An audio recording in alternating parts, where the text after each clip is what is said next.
Court will now reconvene. Nick, Edgy, the two of you are gonna hang out to dry, aren't you? No, not the both of us, just Mr. Wright. Nick, how could you? I don't really think he did it, of course, but I've got to use whatever leads I can. Mr. Butts, there's a possibility you moved the lantern that had the dead body in it. So if you want to clear yourself of any suspicion, all you have to do is testify.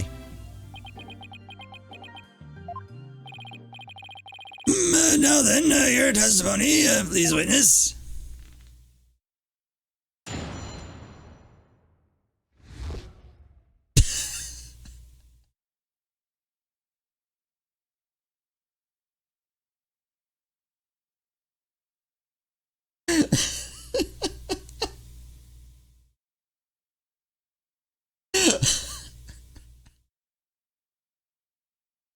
They're just like, they're getting me on all these things that I just find hilarious.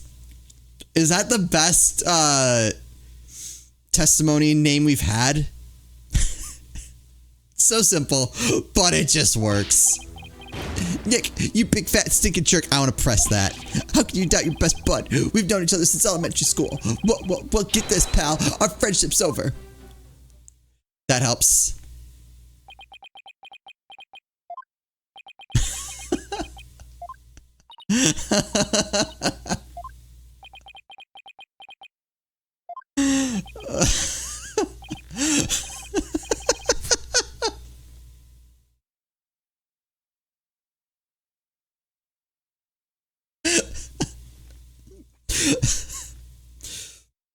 Again. Go ahead, Mr. Wright. He's all yours. Why me? You're the one who called him to the stand, so he's your responsibility.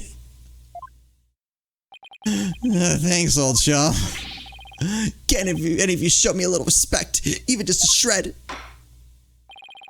You may cross-examine the witness, Mr. Wright. I would if there was any testimony to cross-examine.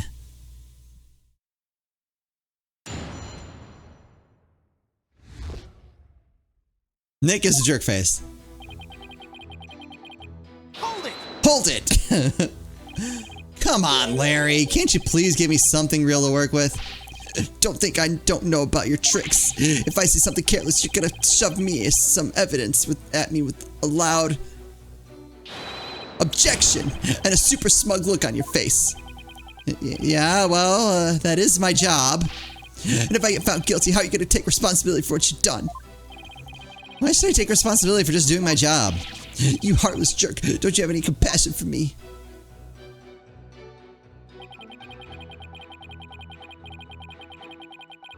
Yeah, I mean, that's kind of why we're here.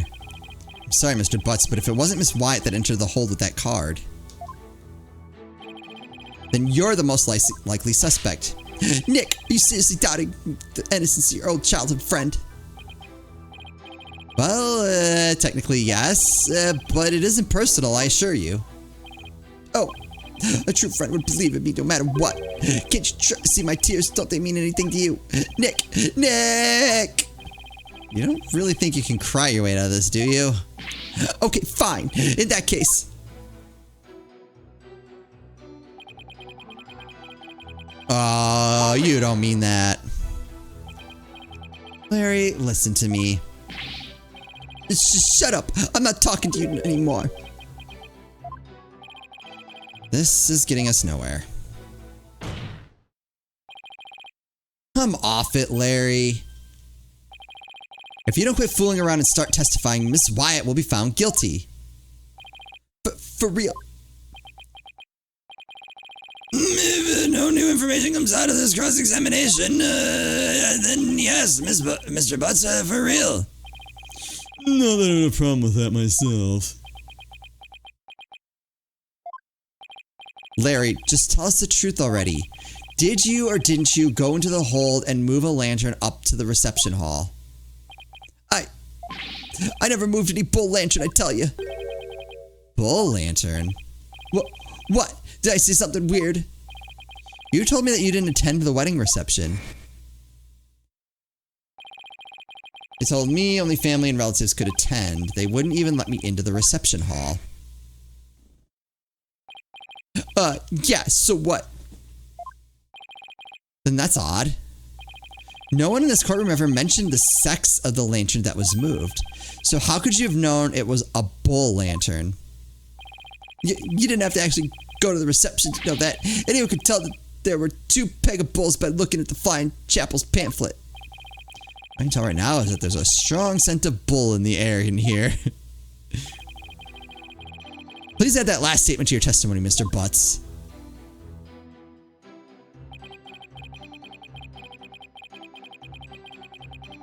Don't we have one of those? Photo of reception. Oh, wait. Pamphlet.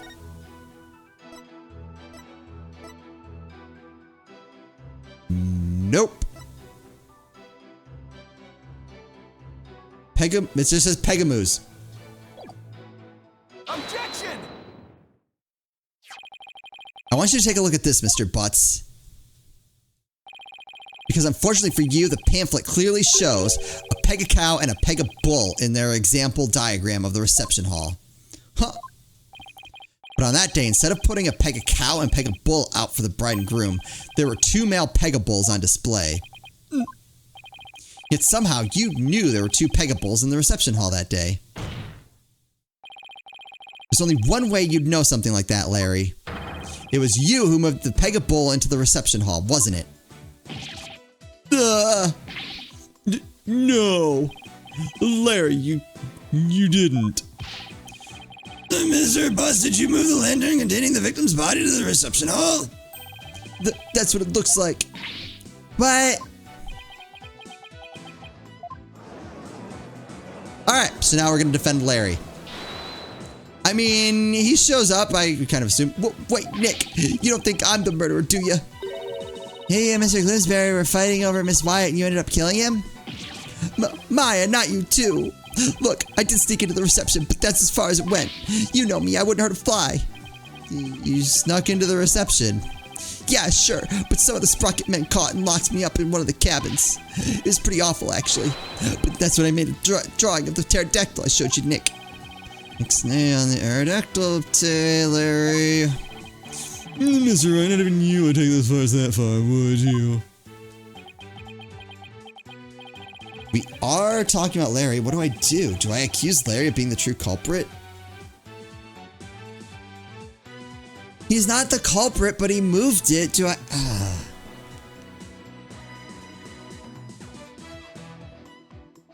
Larry, don't make me regret this. No, you're right, Mr. Edgeworth. Mr. Butts didn't have a reason to kill Mr. Gloomsbury. He might have had an imaginary reason to kill Soren Sprocket, sure, but not Mr. Gloomsbury. After all, I did steal Mr. Sprocket's bride and try to elope with her. Just because I tried to steal somebody else's bride doesn't make me a murderer. It's fair. I believe you, Larry, and I don't think you killed anybody either. You would never do anything like that. Nick, old buddy, old pal, I knew you'd come through for me. Funny that, considering your sworn testimony just now that we were through.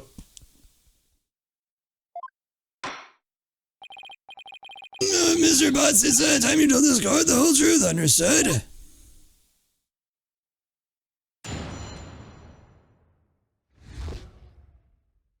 Moving the lantern. Not as good as the last one. It's just like Nick said. I'm the one who moved the lantern.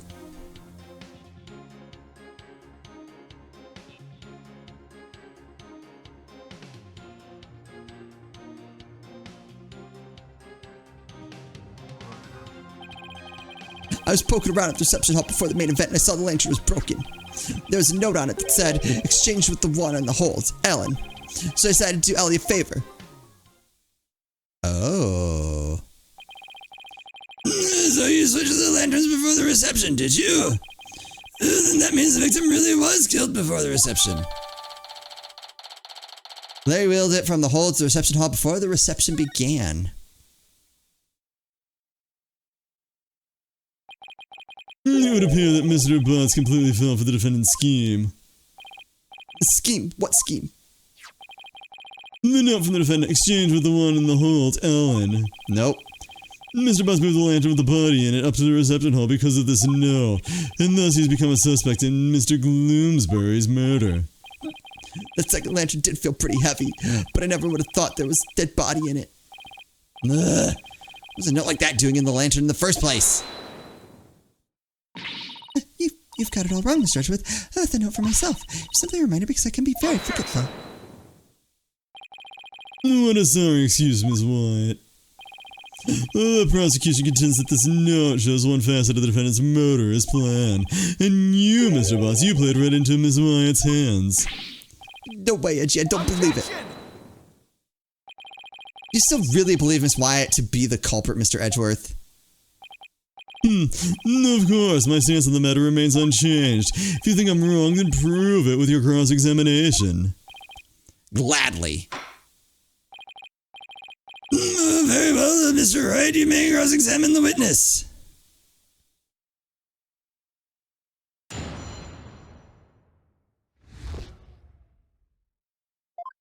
Alright. Hold it! Why didn't you tell us that sooner? Because I knew you guys were gonna get suspicious of me, that's why. We're suspicious of you now because you tried to hide it. My thoughts exactly. Well, now I've told you. Happy? So how about letting me go? No, not yet. We need you to stick around to sort a few things out. Fine.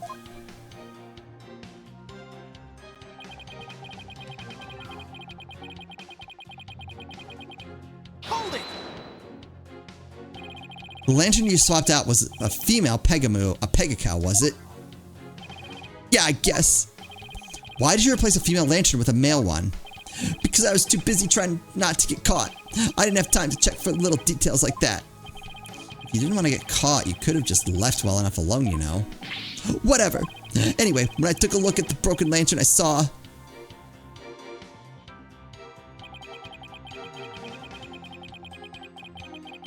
Hold it!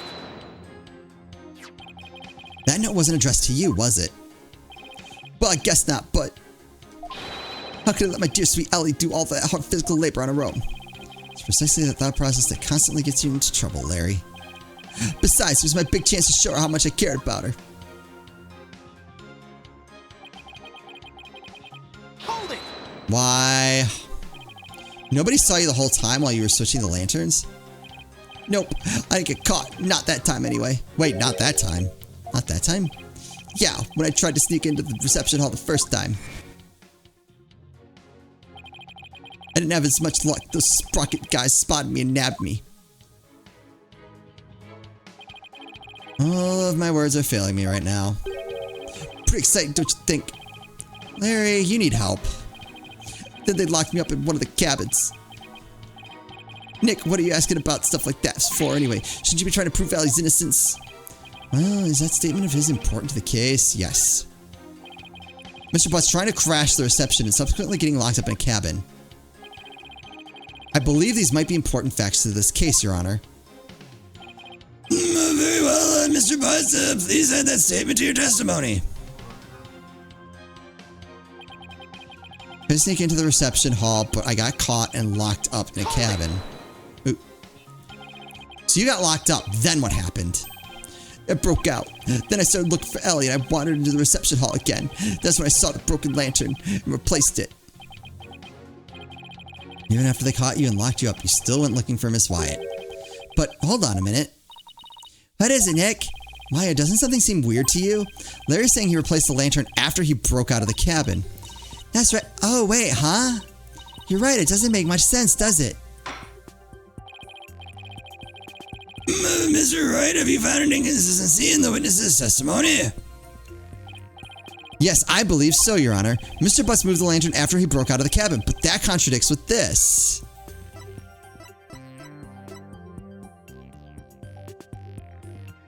Before the reception began. Right? Take that! Is that, Yes, it's the broken lantern, Your Honor. Mr. Butts, what you're saying doesn't make any sense at all. What? Why not? You sought the lanterns before the reception began, right? Yeah, that's what I said, isn't it? But you also just said that you swapped the lanterns after you got locked up in a cabin for trying to sneak into the reception. In other words, you're saying you swapped the lanterns both before the reception and after the reception took place, because there's been two. That certainly doesn't make any sense, does it? Mr. Butts, did you swap the lanterns before or after the reception? Which was it, before or after? There's a world of difference between the two.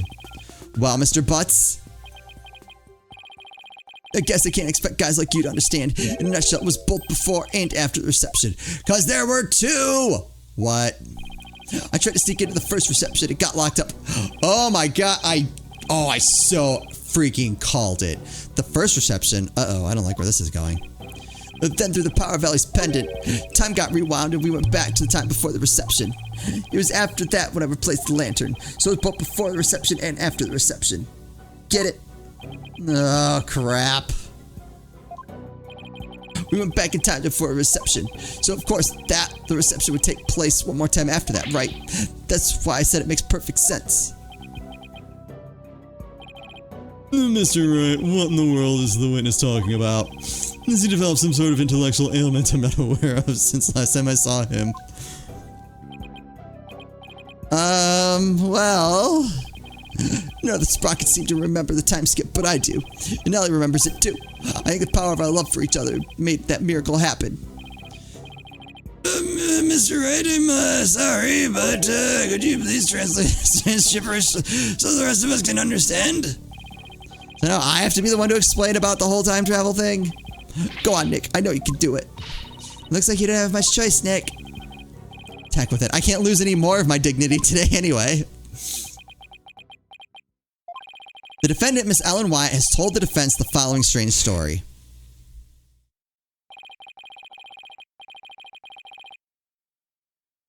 She said that after the reception ended, she was attacked by Mr. Gloomsbury. She claims that as she was being assaulted, she made a wish upon her pendant. Please take me back to that blissful moment. In doing so...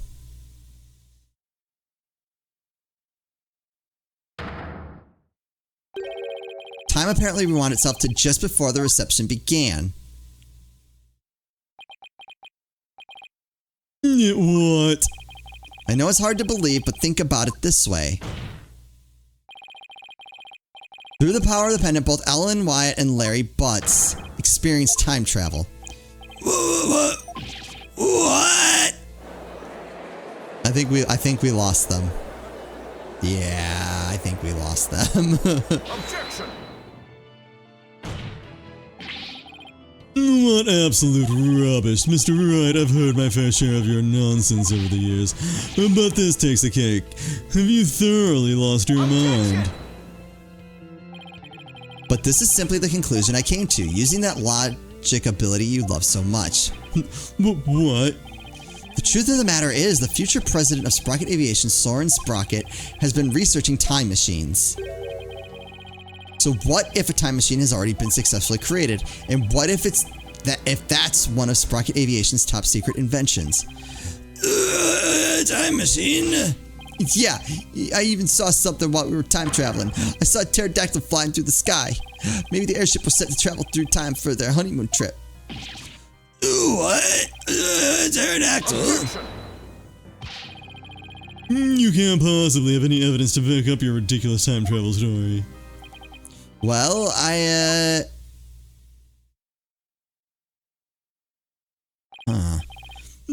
I thought. In any case, I now have the evidence to prove that you're no more intelligent than Larry. Not so fast now, Edgy. I'm not the same old Larry you used to know. No. You want evidence? I've got your evidence right here. This is a photo I secretly took of the first reception. What? What? Larry, I can't believe you... Well, anyway, good job. If we compare the photos of the first and second receptions and can find a difference, then we'll be able to prove that the reception was held twice. But do you really think that such a difference exists? Yes, Your Honor. I just need some time to find it for you. This is preposterous. Very well, please show the court what's different then. This is proof positive the wedding reception was held twice. Here's, oh, that's easy. Bam. Please direct your attention to Miss Wyatt's bouquet of flowers. How? Well, so we have this whole big conspiracy going on, but they couldn't be bothered to get the flowers right? That's weird to me. In the photo one of her in-laws took, the defendant is holding a yellow bouquet. But in the photo Miss Butts took, she is holding a red bouquet. I mean, I guess they never assumed Larry would take a photo of that. They purposely took of only one. Okay. Yeah, you're right. But why not just get the same ones and not have that contradiction? That's impossible. What does this mean? It means the defendant really did experience 2 wedding receptions, and she did that when she traveled back through time. What?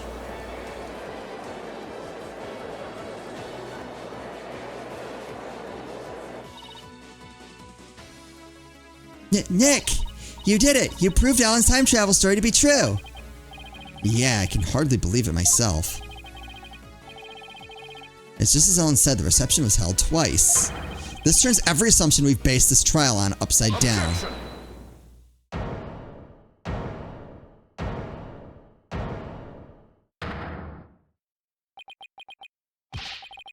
I refuse to accept any such a ludicrous argument. It is pure fiction under the guise of pseudoscience at best. There is simply no such thing as time travel. I know it's hard, but can't you suspend your disbelief for 1 nanosecond, Edgeworth? I bet sci-fi movies push all your buttons the wrong way, don't they, Mr. Edgeworth? I can totally picture you yelling, "That never happened," every 5 seconds at the screen. Maybe you should stay away from the movie dates altogether. That's neither here nor there. This is real life we're talking about. But the proof is clearly shown in the 2 photographs. That's right, Mr. Edgeworth. No matter how Fine, I'll entertain your absurd delusion. If only to demolish it before your very eyes. What? Let's start with this then, shall we? There is one thing your time travel theory fails to explain. Why would they be different? And that is the memories of the other guests there.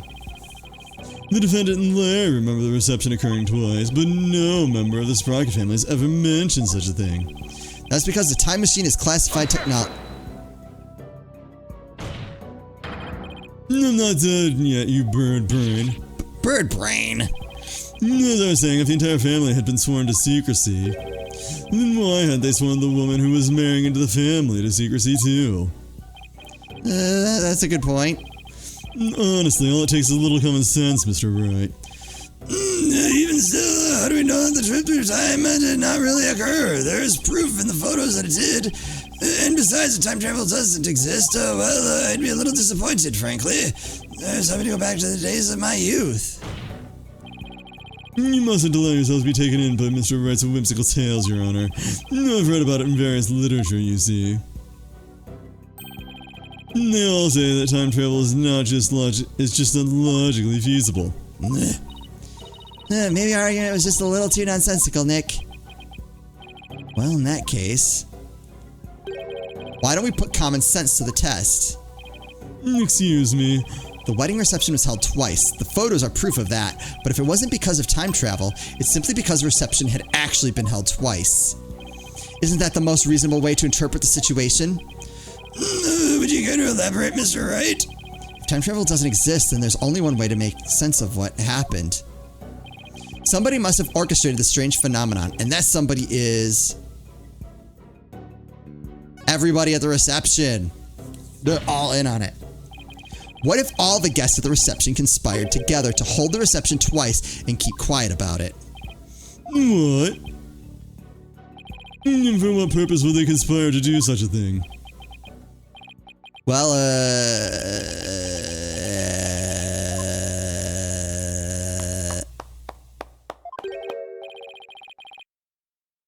ha ha ha, brilliant deduction defense? Oh, crap. can tell that you are not a renowned lawyer for nothing. I must say I underestimated you. How so, Mr. Nickety?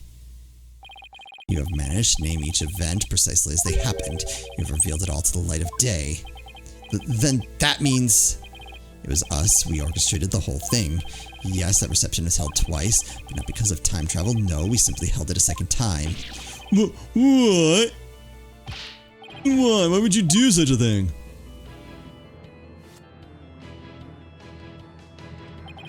Make as though the murder Miss Ellen committed never happened. Mr. Soren figured that if Miss Ellen, who'd killed Bloomsbury after the first reception, experienced the reception one more time, she would think it was all a dream. It was he who ordered us to make it happen. However, only a few, myself included, knew of Miss Ellen's crime. Are you saying most of the guests attended 2 receptions without knowing why? Indeed, they needed no reason. Master Soren told them to do it, and do it they did. This is the Sprocket way. Then who hid the body in the lantern? We did, but we did not anticipate the petals finding their way in, nor the actions of Mr. Butts. That's how you intended to cover up the whole situation. There's just one thing everyone here is wrong. The real scene of the murder was not the hold, it was the Vista deck. What? Then Miss Y's recollection of the events must be correct. I admit we tried to cover this incident up. The fact that Miss Ellen killed Gloomsbury is undeniable. This is quite the turn of events.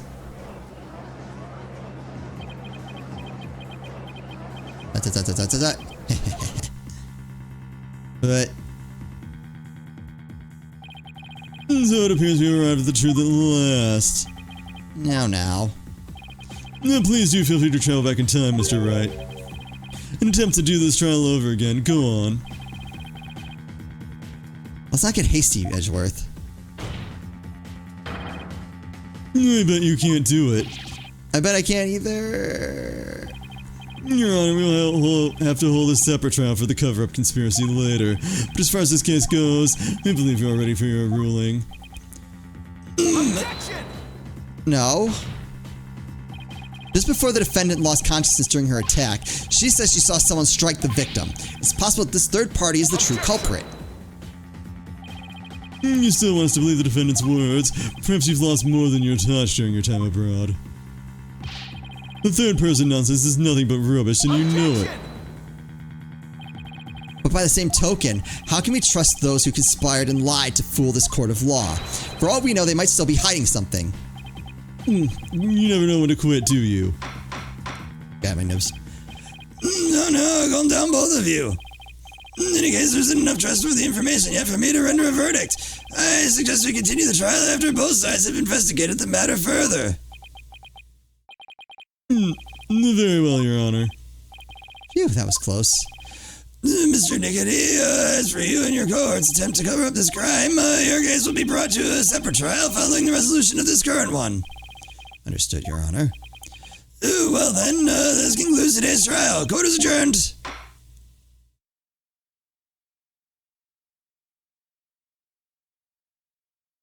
All right.